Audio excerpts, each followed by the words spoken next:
We find specifically interested with President Sarkisian.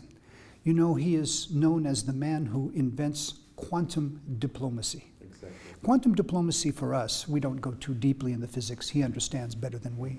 But quantum diplomacy is doing diplomacy the way that other people don't always do this. We're looking for bridges that are not only the traditional bridges of culture and of geography. We're looking for innovative ways to try to solve problems the way other people haven't done this. This is a bridge, if you will, to a new way of dealing with problems. So we're not just doing old-fashioned things, although we do some of that as well. We're doing innovative things, and we're glad that our Armenian partners can work with us in this way. The politics of the 21st century will definitely not be black and white. There'll be the politics of ambiguity. So in a way, this is the physics idea of this quantum. You can't just say to a country, do this or do that. You have to figure out what is the middle ground. How are the ways you can try to reframe or redefine a question so that you can find a creative way to deal with it. And secondly, that you find different actors. So not only is the question different, it's not black and white, it's looking at it in different ways. But it's not just the old diplomats too. It's not just the people in government. One reason that we like working with the nonprofits is that the nonprofits are the new diplomats.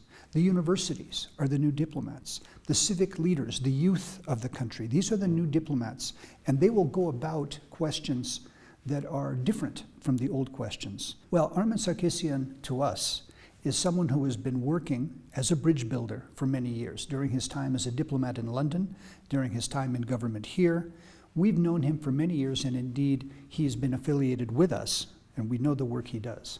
So he's a man who's always bringing things together. He proved this just in the events earlier this year, when there was some social tension in your country. You know this better than I.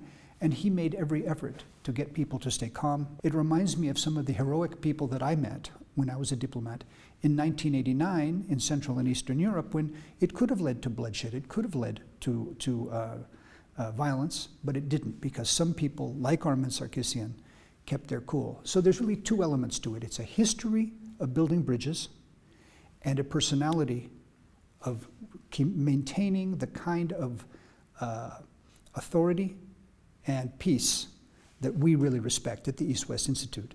The people who have won this award in the past include Helmut Kohl, Kofi Annan, Ban Ki-moon, Kissinger, Václav Havel. These are the kinds of people who we consider Armen Sarkisian to be among. These are the people who keep the peace and make sure that there is a chance for these very difficult problems we've talked about to be talked about in a reasonable way rather than in a frightening or even violent way. We know what he has done for decades, trying to build the links between countries and people.